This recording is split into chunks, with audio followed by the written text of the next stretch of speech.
नमस्कार. मी सुरेश काळे सातारावरून बोलतो आहे. माझा आवाज ऐकू येतो आहे आपणाला? व्हिडिओ दिसतो आहे?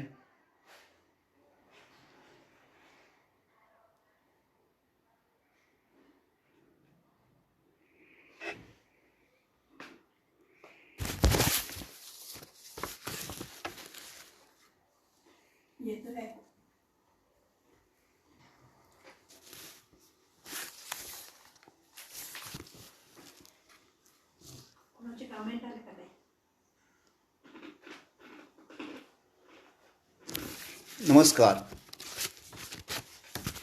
मी सुरेश काळे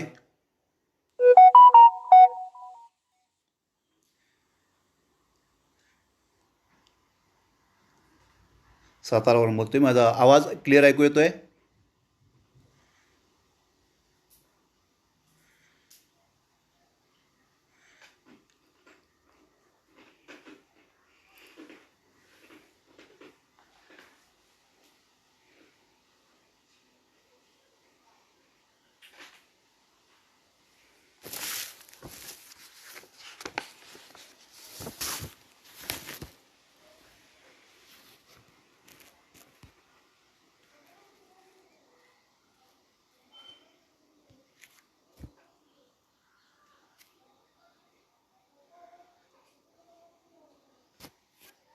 कमेंट करलं विचार बरं, काय ऐकू येते का? बोला की तुम्ही, येते ऐकायला. अहो, ते तुझं कळतच नाही ना मला. करा सुरू सर. होय, येते ऐकायला. येतोय येतोय. हां, हॅलो. मी सुरेश काळे, सातारा. फेसबुक लाईव्हमध्ये माझं कवितांच्या वाचनासाठी मी इथं आलेलो आहे. मी IDBI बँकेमध्ये 40 वर्ष नोकरी करून जूनमध्ये रिटायर झालो. कवितांची आवड तशी पूर्वीपासूनची होती. शाळा कॉलेजमध्ये कविता करत होतो, पण नोकरीच्या व्यापात त्याच्याकडे फारसं लक्ष राहिलं नव्हतं. येते का? येते बाबा, बोला. पण रिटायर झाल्यानंतर थोडासा त्याच्यावर जास्त भर मिळाला आणि त्यात जास्त मी आता वाहून घेतलं आहे असं म्हणायला हरकत नाही. कविता साधारणपणे माझ्या 200 ते वर कविता आहेत. माझ्या रिटायरमेंटच्या वेळा एक पुस्तक प्रकाशित केलं, शब्दसूर या नावाने. माझ्या 50 एक कविता, की ज्यामध्ये अगदी सुरुवातीच्या शाळेतल्या 8वी-9वी पासून कवितांचा समावेश होता. त्यानंतरच्या काही कविता होत्या. सर्वच कविता काही खूप तेव्हा चांगल्या होत्या, अगदी उत्कृष्ट होत्या असंही नाही, पण ती सुरुवात होती. आणि हे पुस्तक करण्यामध्ये माझ्या पत्नीचा आणि मुलाचा सहभाग जास्त होता. त्यांनी कुठनं ज्या ज्या माझ्या कविता होत्या त्या सगळ्या एकत्र केल्या आणि हे पुस्तक प्रकाशित केलं. माझ्या कवितांमध्ये बऱ्याचशा कविता ह्या प्रेमकविता आहेत. प्रियकर प्रेयस असेल, पती पत्नी असेल, वडील मुलगी आहे, मुलगा, अशा नातेसंबंधावर आहेत. आणि प्रेमकविता असल्यामुळं मला बरेच माझे मित्र मैत्रिणीसुद्धा प्रेमकवी नावानेच मला ओळखतात. मी रंगप्रेमाचे असा एक 15-20 मिनटाचा कार्यक्रम बसवलेला आहे, की ज्यामध्ये प्रेमाचे विविध रंग त्यामध्ये तुम्हाला पाहता येतात. आणि त्या व्यतिरिक्तही इतर कविता आहेत. तर आता सुरुवात करताना मी रंगप्रेमाचे हा जो माझा कार्यक्रम आहे त्याने सुरुवात करतोय. प्रेम असा नुसता शब्द उच्चारला तरी लगेच आजूबाजूच्या लोकांचे कान टवकारले जातात. बघा, आता सुद्धा बरेच जण आता माणूस काय सांगतोय म्हणून कान टवकारून बसले असतील. प्रेम, प्यार, मोहब्बत, इश्क अशा विविध नावांनी व निरनिराळ्या प्रकारे प्रेमाची महती सांगितली जाते. वास्तविक पतीपत्नी व प्रियकर प्रेयसी हा फक्त प्रेमाचा एक रंग. आई वडील यांच्याबद्दल मुलांना वाटणारे प्रेम, आई वडील त्यांच्या मुलावरील प्रेम, वात्सल्य अथवा ममता अशी प्रेमाची विविध रूपे व रंग आहेत. प्रेमात आर्जव आहे, प्रणयाराधन आहे, आठवणी आहेत, निरोप आहे, विरह आहे व भक्तीसुद्धा आहे. अशाच विविध रंगलेल्या प्रेमगीतांचा आपण आज आस्वाद घेत आहोत. कोणत्याही कार्यक्रमाचा श्रीगणेशा आपण गणपती पूजनाने करतो, त्याचप्रमाणे आजच्या कार्यक्रमाची सुरुवात मी लिहिलेली एक गणेश वंदना सादर करून करत आहे. श्री वरद विनायक सिद्ध गणेशा, हे मंगलमूर्ती श्री गणराया, घेऊन सोबत सप्तसुरांना, यावे तुम्ही हो श्री गणराया. शब्द माझिया हृदयी वसती, अर्थ शब्दांना तुम्हीच द्यावा, द्यावे सुर तुम्ही मम शब्दांना, संगतही द्यावे त्यांना गावया. नाही सूर अन नाही संगीत, काय अर्थ मग मम शब्दांना, करितो विनती हात जोडुनी, सूर संगीत तुम्ही द्या गणराया. देता संगीत तुम्ही मम शब्दांना, सूर मिळेल गंधर्वाचा त्यांना, यास्तो विनती हे गौरी नंदना, झडकरी या हो श्री गणराया.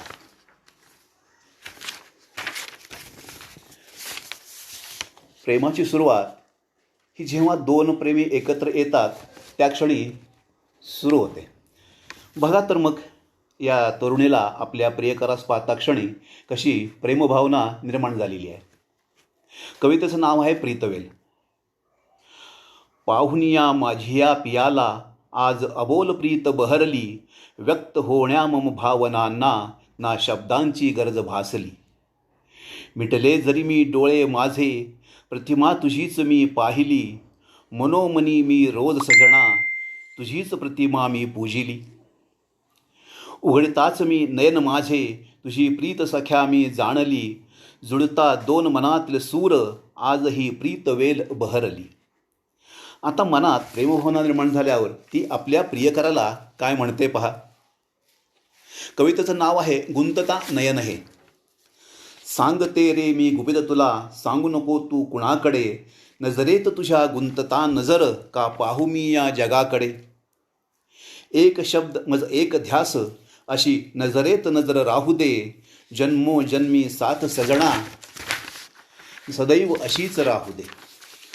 हात तव मज हाती असता, आणि नजरेत माझ्या नजर तुझी, भासते मग जग जिंकले मी, असता मजला साथ तुझी. आता दोन प्रेमीयुगल एकत्र आले तर त्यांचे लग्न झाल्यानंतर त्यांच्या शृंगार सुरू झाला आहे. आता दोघं एकत्र तर आहेत, पण बायकोने लाजून दिवा बंद केला आहे. इकडे तो आपल्या पत्नीचे सौंदर्याचे रसपान करण्यास आतुर झाला आहे. आता त्याच्या शब्दात आहे का त्याच्या मनातील भावना. कवितेचं नाव आहे शृंगार. का मालविलेस दीप अंधार काग केला, का मालविलेस दीप अंधार काग केला, पाहू कसे तुला मी जीव आतुर झाला. सखे किती दिवसांनी एकांत हा मिळाला, सखे किती दिवसांनी एकांत हा मिळाला, भरभरून या नयनी पाहीन मी ग तुझला. माळून केसात गजरा शृंगार तुग केला, माळुनी केसात गजरा शृंगार तुग केला, पाहू कसा सखे मी तव गंधीत त्या रूपाला. नेसलीस रेशमी शालू पदरावरी त्या मोर, अंधारात कशी पाहू तव भाळीची चंद्रकोर. सखे उघडी गवाक्ष उजळून टाक दीप, सखे उघडी गवाक्ष उजळून टाक दीप, पाहू दे मला नव्याने तव शृंगार लिप्त रूप. आता जीवनाची वाटचाल करताना ताटातूट थोडासा विरह असतोच, पण जेव्हा हा विरह संपतो व पुन्हा एकांत मिळतो तेव्हा कधी एकमेकाच्या जवळ येतो असे होते. व तो आपल्या प्रियस म्हणतोय, विजवून दीप सारे ये प्रिये माझ्या कुशीत, वाट तुझी पाहतो मी पाहू नकोस आता अंत. झोपली गाय गोठ्यात झोपे वासरू पुढ्यात, समयी देवा पुढीलही झाली आता शांत. विरह आपुला संपण्याची जवळ आली घडी, किती दिसानी सखे ग आज मिळे एकांत. नेसुनिये भरजरी शालू माळून केसात गजरा, नसे ठाऊक पुन्हा कधी लाभेल असा एकांत. शिसवीचा पलंग सखे, आतुर तुझ भेटण्याला, आनंद सखे त्याचा न मावतसे या गगनात. सजला तो बकुळ फुलानी, स्वागतास सिद्ध झाला, होईल स्वप्नपूर्ती त्याची सखे आपुल्या मिलनात. एक सत्वरी आता नको धरू शंका मनात, होईल मिलन अपुले मिळता नजर नजरेत. अधराशी मिळता अधर, विसेर पडल या जगाचा, दोन शरीरांचे होईल मिलन, दोन हृदये एक होता. आता दरम्यान काही कालावधी गेलाय, दोघांनी तारुण्यातून आता प्रौढत्वात पदार्पण केलंय, पण त्यांच्यातील प्रेम आजही कसं टिकून आहे ते पहा. तो काय म्हणतोय. गंध तव केसांचा आजही तसाच आहे, गंध तव केसांचा आजही तसाच आहे, जरी डोकावतेय रुपेरी छटा त्यात कधीतरी, मस्ती आपल्या प्रेमाची आजही तशीच आहे. चाल आपुली जराशी झालीय मंद जरी, चाल आपुली जराशी झालीय मंद जरी, उमेद चालण्याची ती आजही टिकून आहे, गजरा केसात माळण्याची हौसही तशीच आहे. फेसाळणारा सागर किनारा आजही तोच आहे, फेसाळणारा सागर किनारा आजही तोच आहे, सागरांच्या लाटांचा आवाज अजूनही तोच आहे. प्रेमलाटेतील आवेश तुझा आजही तसाच आहे, वाटते या सागर किनारी आजही तसेच बसावे, वाटते या सागर किनारी आजही तसेच बसावे, घेऊन या मिठीत तुझला प्रेमगीत मी तेच गावे, गात असता प्रेमगीत या जगाला विसरून जावे. आता असेच दिवस बरेच दिवस झालेले आहेत. आता मुलंही मोठी होतात. आज त्याच्या मुलीचं लग्न होऊन ती सासरी निघालेली आहे. अशा वेळी त्याच्या मनातील वात्सल्य काय म्हणतंय पहा. देतो निरोप तुझला, देता निरोप तुझला मम कंठ दाटून आला, डोळ्यात येई पाणी मज वाटे अंधार झाला. चाललीस आज सासुरास, जड झालीत तव पाऊले, हृदयी आनंदाचा झरा परी नयनी अश्रू दाटले. आता पाहू नको वळुनी, जा स्वगृही तू सुखाने, सुहास तव मुख बघण्या मम नेत्र आतुर झाले. लेकीला निरोप देताना त्याचे डोळे भरून आलेत व तो लेकीला म्हणतोय, आज तुझला निरोप देता नेत्र का पाणावले, आठवणींचे असंख्य नभई का अंतरी दाटले. आज फिरुनी मागे बघता दिसशी मज तू विविध रूपा, लुकलुकणारे नेत्र तुझे ते गोड गोजिरे रूप तुझे ग. कसा सांगू ग आनंद मनीचा, जेव्हा प्रथम तुझ मी पाहिले. बालपण कधी मज तुझे आठवे, कधी आठवे तुझे शैशव. तुझ्याच शुभ पावलांनी आले आपुल्या घरी ग अपार वैभव. बालपणीचे बालहट्ट कधी कधी उगीच ते लाडिक रुसणे. कुशीत घेता क्षणी तुझे ते गोड निरागस लोभस हसणे. आज कन्या दान करुनी सार्थक जीवन जाहले, निरोपाच्या या क्षणी ग नेत्र का पाणावले, नेत्र का पाणावले. काही दिवसानंतर त्याच्या मुलीनं एका गोंडस बाळाला जन्म दिलाय. त्या बाळाला पाहून आता ती आजी काय म्हणते ते पहा. आज किती दिवसांनी वेल अंगणी बहरली, लाडकी लेक माझी आज माऊली जाहली. आजवर जी स्वप्ने मम नयनांनी पाहिली, प्राजक्ताच्या सुगंधासह आज पूर्ण जाहली. रूप गोजरे पाहताना तहान भूकही विसरली, जन्म देऊनिया नवजीवास मम कन्या माता जाहली. तोच रंग तेच रूप घेऊनी पुन्हा बालरूप जाहली, लाडकी लेक माझी नवरूपात मी पाहिली. पाहता ते बालरूप मज विविध रूपे आठवली, एक एक क्षणांची आठवण मनी आज दाटली. आता ती मुलगी आपल्या त्या छोट्या बाळाला घेऊन माहेरी येते आहे. त्यावेळेला त्या आजीची घालमेल कशी होती आहे ती पुढच्या कवितेत पहा. आभाळ चांदण्यानी भरून आले आज बाई, आभाळ चांदण्यानी भरून आले आज बाई, स्वागतास तुझ्या तारे धरतीवर आले बाई. करण्या कौतुक प्राजक्त फुलून गेला बाई, करण्या कौतुक प्राजक्त फुलून गेला बाई, तव कौतुकाने फुलली अंगणात जाई जुई.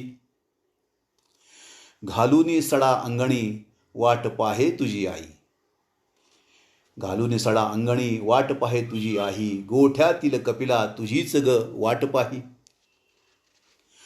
पाळसाला दूध देता नजर दारावर जाई, पाळसाला दूध देता नजर दारावर जाई, काढण्यास दृष्ट मिठ मोहऱ्या मी हाती घेई.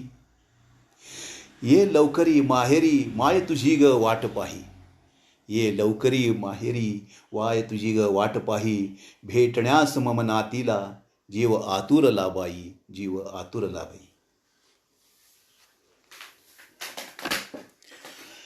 आता जीवनात सर्व स्थिर स्थावर झाल्यावर जीवन आता त्याला कृतकृत्य झाल्यासारखं वाटतंय.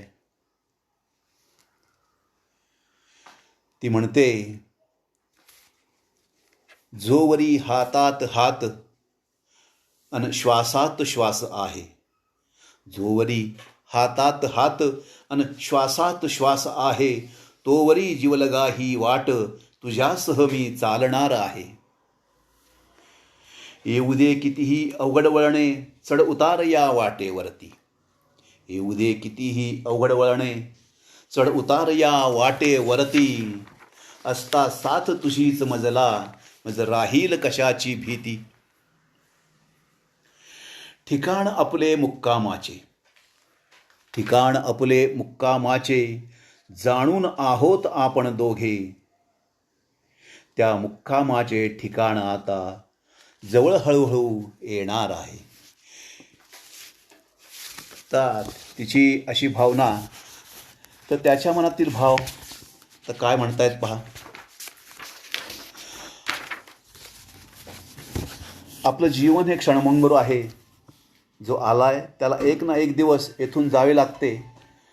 कोणीतरी अगोदर व कोणीतरी नंतर जातच असतो. हा जीवन नियम आहे. आता अशा पतीची पत्नी वेळानंतर काय अवस्था झाली आहे ती पहा.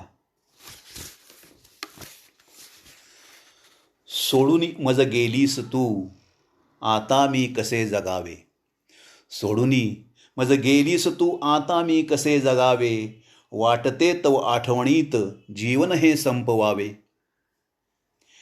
एक एक क्षण प्रेमाचा का आठवणीत राहावा, एक एक क्षण प्रेमाचा का आठवणीत राहावा, हृदयातील त्या आठवणींना अश्रूत संपवावे. ठेवले जपून हृदयात मी त्या मधुर क्षणांना, ठेवले जपून हृदयात मी त्या मधुर क्षणांना, का त्या मधुर क्षणांना पुन्हा मी आठवावे. आसमंत चांदण्यांनी झगमगून गेलाय येथे, आसमंत चांदण्यांनी जगमगून गेलाय येथे, एका चांदणीसाठी मग मी का रुसून बसावे. कैफात नशेच्या विसरतात वेदना दुःख कोणी, कैफात नशेच्या विसरतात दुःख कोणी, माझ्याच वेदनेला मी कवटाळूनी का बसावे. दोघांनी हातात हात घालून या जीवनाची वाटचाल केलेली असते. आता एकट्याने हे जीवन जगणे त्याला किती कठीण होतंय पहा. गीत माझेच मी गात असता का लागती ना सूर माझे,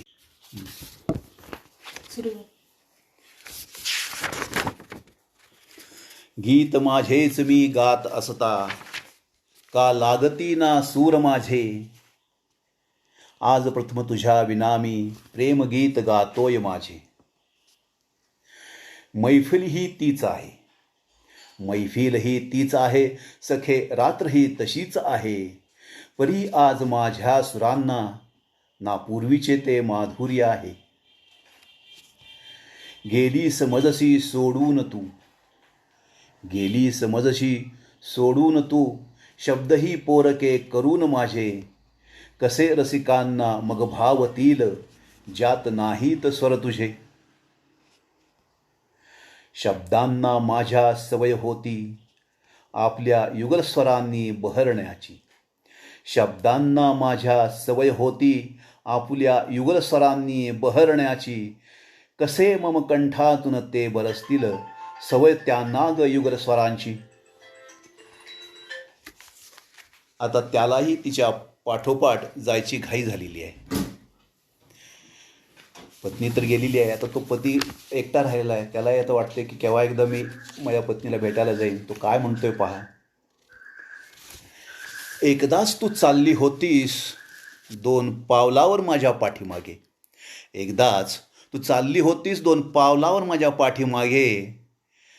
लग्नवेदीवरील तेवढेच ते क्षण सप्तपदी माझ्या मागे चालण्याचे. तिथेच आपण घेतली होती शपथ, तिथेच आपण घेतली होती शपथ एकमेकांसह एकत्र चालण्याची. आयुष्य आपण तसेच जगलो, एकमेकांना साथ देत एकत्र चाललो. माझ्या हातात तुझा हात होता, माझ्या हातात तुझा हात होता, तुझ्या श्वासातच माझा श्वास होता. तू आणि मी फक्त 2 रूपे प्राण. मग आजच असे काय घडले, मग आजच असे काय घडले. तू 2 पावले माझ्या पुढे गेलीस. मला एकट्याला मागे ठेवून एकटीनेच तू वाट निवडलीस. आता थरथरत्या या हाताला कोण देईल भक्कम आधार. आता थरथरत्या हाताला कोण देईल भक्कम आधार. अडखळणाऱ्या पावलांनी कसा करू मी हा शेवटचा रस्ता पार. तू निवडलेल्या नवीन वाटेवर तू विसाव्याशी जराशी थांब.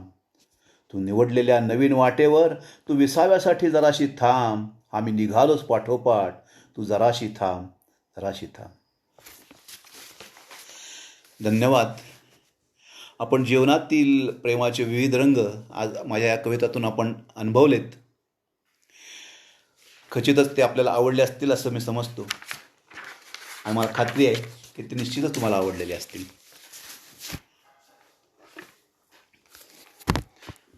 आता या व्यतिरिक्त विविध विषयावर मी कविता करत असतो. हा एक प्रेम कविता हा एक विषय झाला, हा एक वेगळा त्यातला रंग आहे. पण निसर्ग आहे, सामाजिक आहेत, काही राजकीय असे असतात, काही थोडेसे विडंबनात्मक, काही विनोदी, अशाही कविता आहेत. तर आता आपण माझ्या काही वेगळ्या कवितांचा आपण अनुभव घेणार आहोत.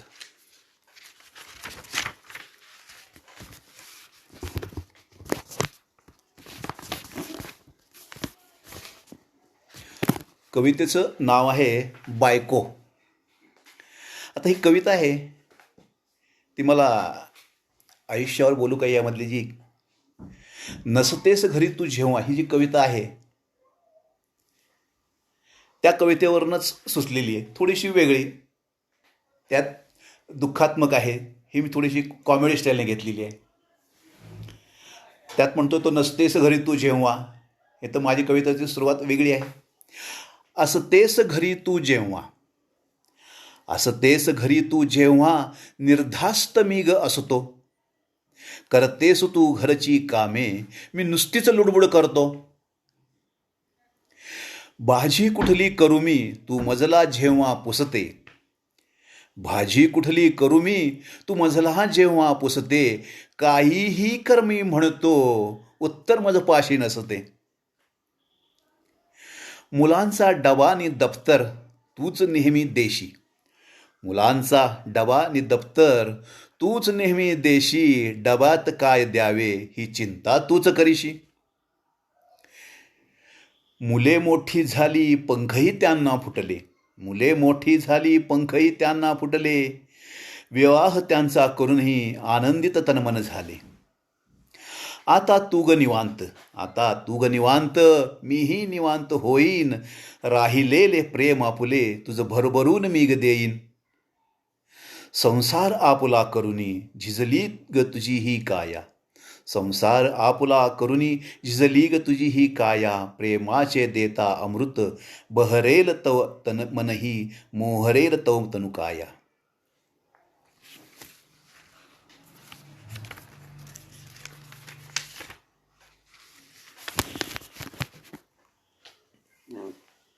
मगाशी त्या प्रेमकवितांमध्ये लेकीला निरोप देताना एक दोन कविता होत्या, त्यात त्यात मी त्या ऐकलेल्या आहेतच. अशीच एक कविता दुसरी एक आहे, ती तो एक पिता कवितेचं नाव आहे. लग्न चालू असतं, मुलगी येता सासरी जाणार असते, त्या मनात तर त्या पित्याचा आनंद असतोच, पण मुलगी तर जाणार हे दुःखही आहे, ती वेदनाही आहे.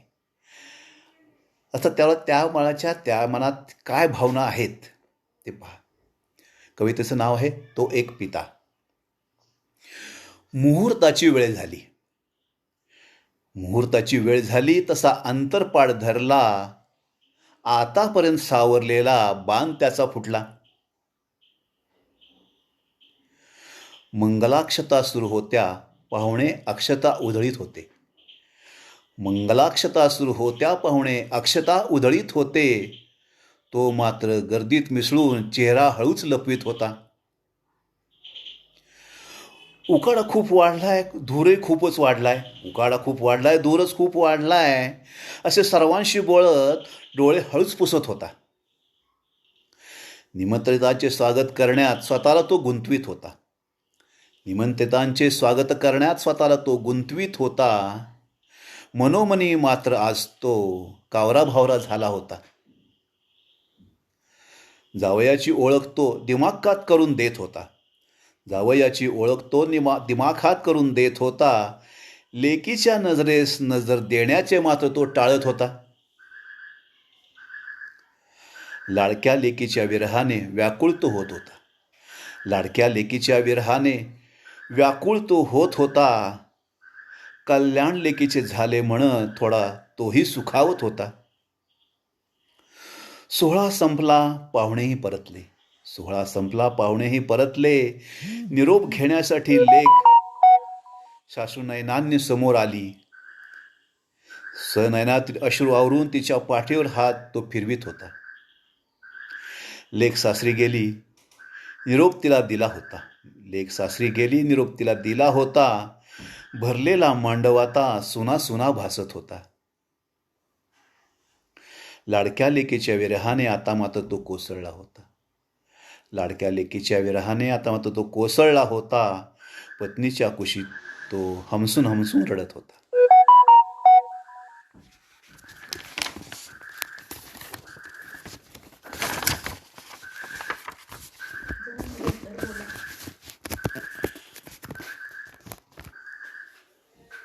आता एक थोडीशी राजकीय म्हणण्यापेक्षा सध्याची जी आपली परिस्थिती आहे, वेगवेगळे पक्ष, वेगवेगळे झेंडे, वेगवेगळे विचार, त्यांच्या आपापसात मारामाऱ्या, आज ह्या पक्षात उद्या त्या पक्षात, म्हणजे कुठलं त्याला काही ताळतंत्र नाही, कुठली निष्ठा म्हणायची तर तशीही नाही. अशी परिस्थिती पाहिल्यानंतर थोडंसं मन उद्विग्न होतं. तर त्यासाठी एक कविता लिहिलेली आहे. कवितेचं नाव आहे महान राष्ट्र. ठिगळ कुठवर लावू आभाळ जिथे फाटले, ठिगळ कुठवर लावू आभाळ जिथे फाटले, रोज नवनवीन येथे झेंडे उभे राहिले. प्रत्येक जातीचा एक असे पक्ष उभे राहिले, प्रत्येक जातीचा एक असे पक्ष उभे राहिले. एकाच जातीच्या नेत्यांचे सौते सुभे मी पाहिले. जातीचा विचार आधी, जातीचा विचार आधी, राष्ट्र मागे राहिले. नेहरू, टिळक, गांधी यांनी का हेच स्वप्न पाहिले. सुखदेव, राजगुरू भगतसिंग, चाफेकर बंधू व सावरकर यांनी याचसाठी का आपले प्राण खर्ची घातले? भारत मातेच्या सुपुत्रांनो, अरे आता तरी जागे व्हा. भारत मातेच्या सुपुत्रांनो, अरे आता तरी जागे व्हा. अरे तुमच्यातील मतभेदांना शत्रूने तुमच्या जाणले. विसरा मतभेद, विसरा मनभेद. विसरा मतभेद, विसरा मनभेद. विसरा पक्षभेद, विसरा जातीभेद. विसरून सर्व मतभेदांना करूया महान राष्ट्र आपुले, महान राष्ट्र आपुले.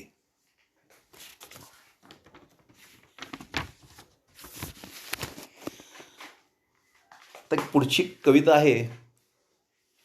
ती कविता जेव्हा मी लिहिली आणि जेव्हा माझ्या काही मित्रांना, घरात मी पत्नीला, मुला ऐकवली, तेव्हा ती प्रत्यक्षदर्शी सगळ्यांना वाटली की प्रेम कविताच आहे.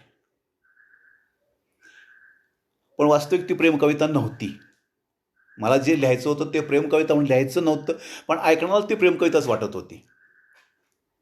मग ती जेव्हा आमचे प्रोफेसर मित्र आहेत त्यांना ऐकवली होती, त्यांनी वाचली, तेव्हा त्यांनी मला सुचवलं की काळे म्हणजे तुम्ही ह्यात ते थोडी बदल करा. एक शेवट एखादा तरी कडवं वाढवा की ज्यात ही कविता काय आहे कळेल.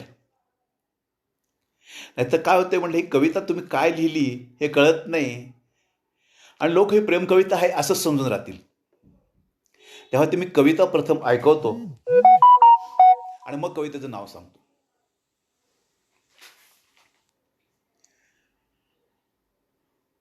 खूप दिवसांनी सखे आज निवांत जाहलो.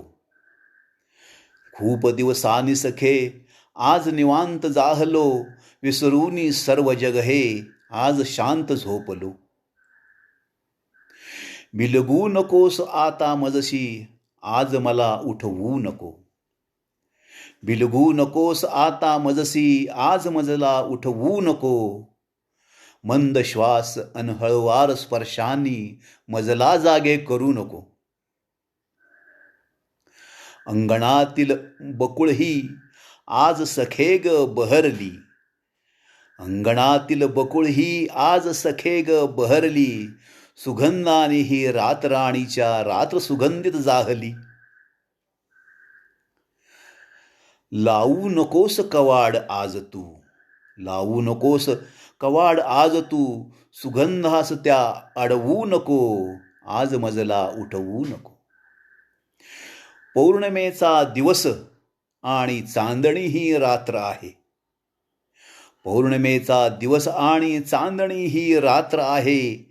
किती दिवसांनी सखे ग आज असा हा योग आहे. गतप्रेमाच्या आठवणी आता तू जागवू नको. गतप्रेमाच्या आठवणी आता तू जागवू नको. आज मजला उठवू नको. हे इथपर्यंतच मी कविता लिहिलेली होती. ह्याच्या पुढचं कडवं आहे ते नंतर वाढवलं आणि त्याच्यावरनं मग ती कविता कशी बदलली ते तुमच्या लक्षात येईल. मातृपितृ ऋण जरी श्रेष्ठ आहे. मातृपितृ ऋण जरी श्रेष्ठ आहे. ऋणमाय भूचे जगी सर्वश्रेष्ठ आहे. फेडीत ऋण माय भूचे मज हौतात्म्य आले. फेडीत ऋण माय भूचे मज हौतात्म्य आले. ऋण माता पित्यांचे सखे राहून गेले. फेडण्यास मातृपितृ ऋण फिरून जन्म घेईन. फिरण्यास मातृपितृ ऋण फिरून जन्म घेईन. सेवा करून त्यांची कृतार्थ मी होईन. शेवटच्या या प्रवासास तू आता थांबवू नको. शेवटच्या या प्रवासास तू आता थांबवू नको. आज मजला ग सखे जागे तू करू नको. तर अशी ही कविता, ह्या कवितेचं नाव आहे सैनिकाची शांत झोप. जर हे शेवटची काय एक दोन कडवी वाढवली नसती तर ही प्रेम कविताच वाटत होती आणि लोकांना ती कळायला अवघड झालं असतं. म्हणून मग ते नंतर त्या मी एक चार वेळी वाढवल्या. आता ही कविता सुचली कशी ह्याचाही एक मोठा किस्सा आहे. एक दिवशी मी टी व्हीवर बातम्या पाहत होतो तर आपल्या काश्मीरमध्ये जसे नेहमीप्रमाणेच आतंकवाद्यांचा काहीतरी हल्ला, कुठं गोळीबार, त्यात एक सैनिक जखमी होतो. एक आणि जखमी झाल्यानंतर तो त्याचं देहावसान होतं, वीरगती मिळते. त्याचं शव त्याच्या घरी आणलं जातं आणि टी व्हीवर ते दाखवत होते की ते त्याचं शव आणलेलं आहे, मिलिटरीचे लोक बरोबर आहेत, ती शवपेटी आणलेली आहे, घरी त्याचे आई वडील आहेत, त्याची आई हंबरडा फोडला आहे, त्याची बायको तिथं समोर त्याचं कलेवर आहे आणि त्याच्यावर तिनं धाय मोकळून ती रडती आहे, ती त्याला उठवती आहे. अरे बोलत का नाहीस तू, उठ उठ उठ. ती उठवायला जाती, त्याला उठ म्हणती. ती त्याचा जीव गेला आहे, तो नाही आहे आता, हे तिला अजूनही पटत नाही आहे. अशा वेळी त्या सैनिकाच्या मनात काय भावना असतील हे सांगण्याचा प्रयत्न म्हणून मी ही कविता लिहिली. की पत्नी त्याला उठवती, उठ म्हणती, जागं करायला जाती आहे, पण तो तर वीरगतीला प्राप्त झालेला त्याला आहे. तर त्याच्या मनातल्या भावना ह्या कवितेत आहेत.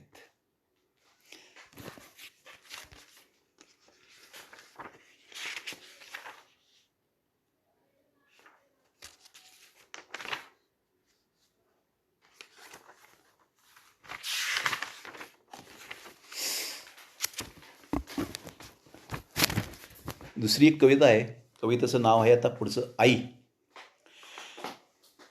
ही कविता लिहायचं थोडी असा किस्सा असा आहे की माझे एक मित्र बँकेत आमच्या होते सर्व्हिसला, ते पुण्यात होते. तर त्यांचा मला असा रात्री असा मी झोपलो असताना मेसेज आला 10-10:30 दरम्यान की मला आई या विषयावर कविता करून पाठव. असं असं कुठला तरी कार्यक्रम आहे, तिथं मला पाठवायची, काय तुझ्या नावाने मी पाठवून देतो. तिथं बरेच अशा आई या विषयावर कविता करतात, तर त्यांना आई या कवितेचा संग्रह करायचा, त्याची तुझी एक कविता पाठवून दे. मी म्हटलं ठीक आहे, तो 1-2 दिवसात देतो पाठवून.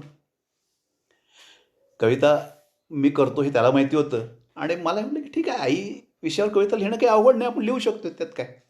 पण तरी मी सांगताना तर 2 दिवस म्हटलो, पण 2 दिवस म्हटलं तरी मला काही चैन पडत नाही. आता त्याला आपण करतो म्हणले, पण व्हायला तर पाहिजे. पण डोक्यातला विषय जात नव्हता. आणि मग थोड्या वेळात एक अर्ध्या तासातच मला ती कविता स्फुरली, लवलग मी ती लिहिली आणि मित्राला लगेच व्हॉट्सअपवर पाठवून दिली. त्याचाही म्हणजे तोही चाट पडला की म्हणला तू म्हणला 2 दिवस आणि तो अर्ध्या तासात कशी दिलीस. म्हटलं की नाही, म्हटलं 2 दिवस जरी ही मुदत मी घेतली होती तरी मला तुला कविता दिल्याशिवाय काही चैन पडणार नव्हतं आणि मला तशी झोपही येत नाही. एकदा विषय डोक्यात आला की मला काही सुरत नाही, एकदा ती केव्हा पूर्ण होईल असं माझी इच्छा असते. तर अशी ती आई कविता आहे. ऐका तर.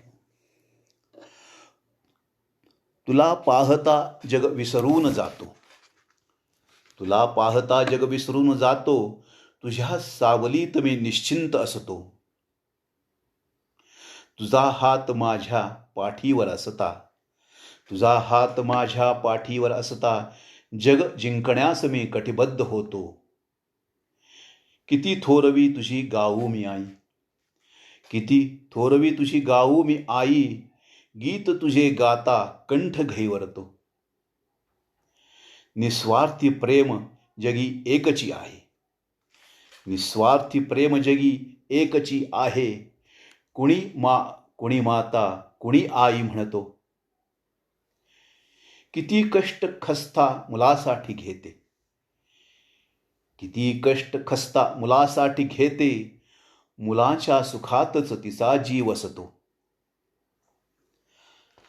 असे भाग्य त्यास मातृसुख मिळते, असे भाग्य त्यास मातृसुख मिळते. नसता माय पाठी त्यास किती त्रास होतो. नका विसरू कुणी त्या मातृप्रेमा, नका विसरू कुणी त्या मातृप्रेमा. उपकार तिचे फेडण्यास नच जन्म पुरतो, नच जन्म पुरतो. 7-41 होतं तर. जून 15-17.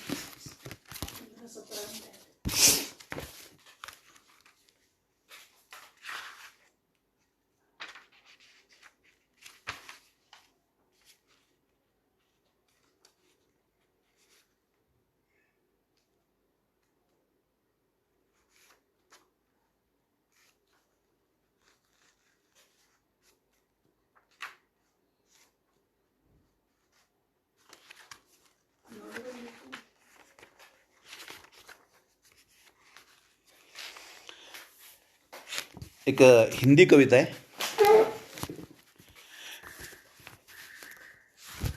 जेव्हा आपल्या देशात नोटबंदी लागू केली, पंतप्रधान मोदींनी अचानक जाहीर केलं, सगळीकडं नोटबंदी जाहीर झाली. उद्यापासनं 500-1000च्या नोटा चालणार नाहीत. लोकांचे वेगवेगळ्या प्रतिक्रिया आल्या. कोणाला आवडलं, कोणाला नाही. त्याच्यात राजकीय मतभेदही होते आणि असणं साहजिक आहे. प्रत्येकाचा विषय वेगळा असतो. कोणाला पटतात, कोणाला नाही. तर त्या नोटबंदीवर एक हिंदीमध्ये कविता लिहिलेली आहे.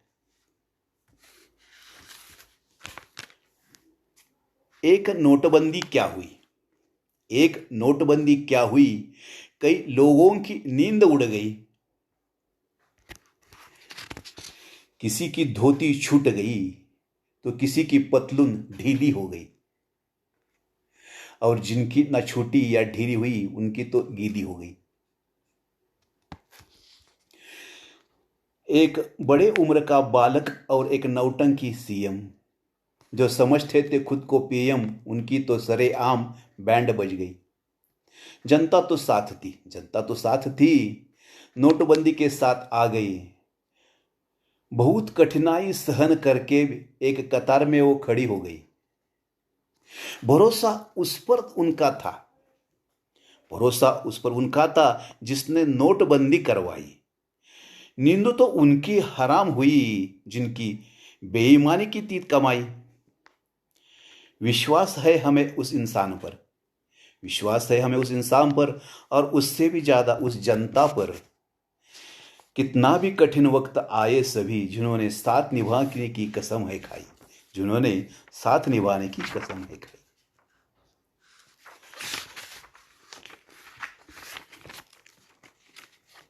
पुढे याच्या विषयावरही बोला म्हणजे.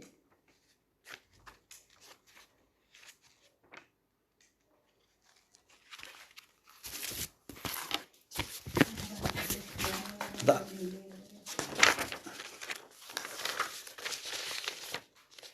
सध्याचं सीझन तर पावसाचं चालू आहे. पावसाळा सुरू झाला आहे. तर पावसाच्या कविताही काही लिहिलेल्या आहेत मी. त्यातल्यात एक दोन कविता मी तुम्हाला ऐकवतो.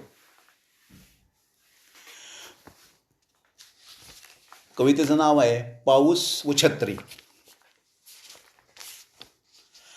असून हातात छत्री माझ्या, असून हातात छत्री माझ्या, खांदा माझा भिजला होता. छत्री असलेला हात माझा तुझ्या डोक्यावर धरला होता. पावसात तू भिजू नयेस एवढाच माझा उद्देश होता. पावसात तू भिजू नयेस एवढाच माझा उद्देश होता. पाहणाऱ्यांनी मात्र उगीच पराचा कावळा केला होता. मी ते मनावर घेतले नाही, मी ते मनावर घेतले नाही, पण खांदा माझा ऐकत नव्हता. तुझ्या समेत चालताना हळूच तुला बिलगत होता. काय चूक त्या बिचाऱ्याची, काय चूक त्या बिचाऱ्याची, पावसात चिंब भिजला होता. थंडीमध्ये थोडीशी तोही आसपास हुडकत होता. अशी अजून एक पावसावरची कविता आहे. कविता आहे एरे एरे पावसा. आता लहानपणी आपण एरे एरे पावसा तुला देतो पैसा, ही कविता आपण बऱ्याच जणांनी ऐकलेली आहे, म्हणलेली आहे. त्याच्यावर नाचलेलो या पावसात दंगा केलेला आहे. तशी ती थोडी विनोदी ढंगात लिहिलेली कविता आहे. एरे एरे पावसा. कितीही आला पाऊस तरी त्या पावसाला मी भीत नाही, कितीही आला पाऊस तरी त्या पावसाला मी भीत नाही. पावसाळ्यात तुझ्या सोबतीशिवाय भिजण्याची मजा मुळी येत नाही. भिजलो जरी आपण दोघे, भिजलो जरी आपण दोघे, तुझा उत्साह कमी होत नाही. गरमागरम चहा देऊन सुद्धा तू मुळीच थांबत नाहीस. चिरून बारीक बारीक कांदा करतेस खमंग कांदा भजी, चिरून बारीक बारीक कांदा करतेस खमंग कांदा भजी. मला प्रेमाने ती भरवताना तू जरासुद्धा थकत नाहीस. गरम भजी चहा बरोबर मिळतो मला माझ्या राणीचा सहवास, गरम भजी आणि चहा बरोबर मिळतो मला माझ्या राणीचा सहवास. गरम चहा बरोबर जाणवतो मज तुझा उबदार सुगंधी श्वास. म्हणून मी परत परत म्हणतो पावसात तू असाच बरसत राहा. पावसात तू असा बरसत राहा. तू आलास की ती माझ्यावर प्रेम केल्या वाचून राहत नाही. तू आलास की ती माझ्यावर प्रेम केल्या वाचून राहत नाही. तर असा माझा कवितांचा प्रवास आहे. तर बऱ्याच कविता मी तुम्हाला ऐकवल्या आहेत. कविता करणं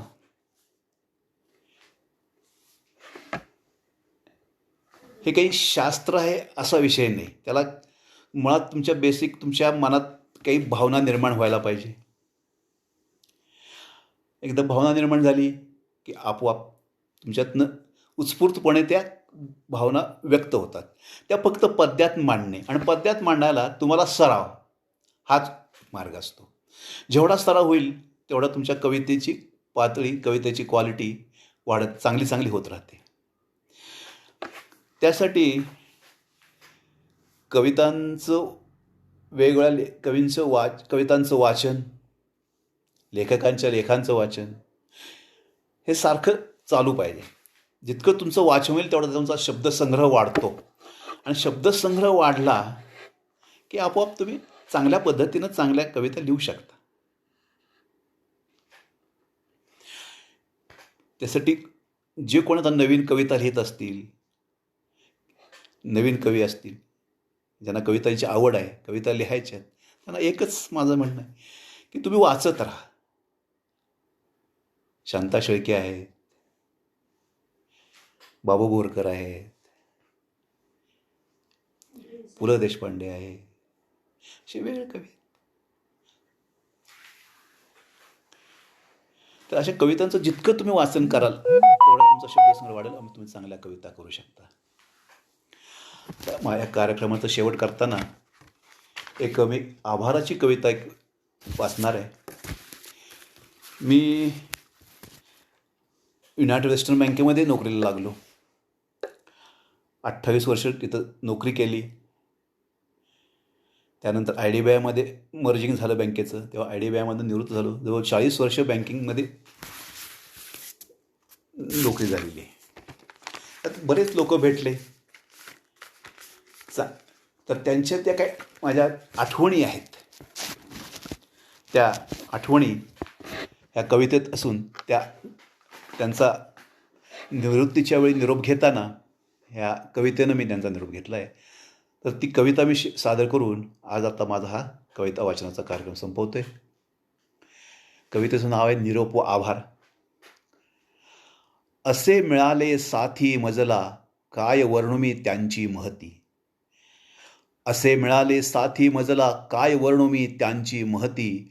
आपुलकीच्या सागरातील जणू हिरे पाचू आणि माणिक मोती. आपुलकी हे ते युनायटेड वेस्टर्नचं ब्रीदवाक्य होतं, आपुलकीने वागणारे माणसं. तर त्याचा इथं उल्लेख आहे. प्रत्येकाचे रूप वेगळे, प्रत्येकाचे रूप वेगळे, प्रत्येकाचा रंग वेगळा, एकमेकावर प्रेम करण्याचा प्रत्येकाचा ढंग निराळा. दूरदृष्टी त्या थोर ऋषींची विमा महर्षी त्यास म्हणती. युनायटेड वेस्टर्न बँकेची स्थापना विमा महर्षी चिरमुले साहेबांनी केली होती. त्यांना विमा महर्षी म्हणायचं. तर तो हा इथं उल्लेख आहे. दूरदृष्टी त्या थोर ऋषींची, दूरदृष्टी त्या थोर ऋषींची विमा महर्षी त्यास म्हणती. इवलेसे जे रोप लाविले सातारा शहरी बहरू लागले. आपुलकीची सेवा देऊनी गावोगावी बहरू लागले. आपुलकीची सेवा देऊनी गावोगावी बहरू लागले. पूर्व पुण्याई ही गतजन्मीची मज तेथे सेवेचे भाग्य लाभले. त्या संस्थेच्या प्रगतीबरोबर भाग्यही माझे उजळून गेले. त्या संस्थेच्या प्रगतीबरोबर भाग्यही माझे उजळून गेले. कित्येक मित्र मज असे मिळाले जे मम जीवनाचा श्वास जाहले. पूर्व पुण्याई मम मातपित्यांची आणिक ती त्या थोर ऋषीची. त्यांच्याच शुभ आशीर्वचनी आपुलकीचे अगणित मित्र लाभले. आपुलकीच्या त्या घट्ट धाग्यांनी घट्ट जाहली ती अगणित नाती. आपुलकीच्या त्या घट्ट धाग्यांनी घट्ट जाहली अगणित नाती. आपुलकीच्या सागरातील तेच माझे हिरे पाचू आणि माणिक मोती. हिरे पाचू आणि माणिक मोती. धन्यवाद.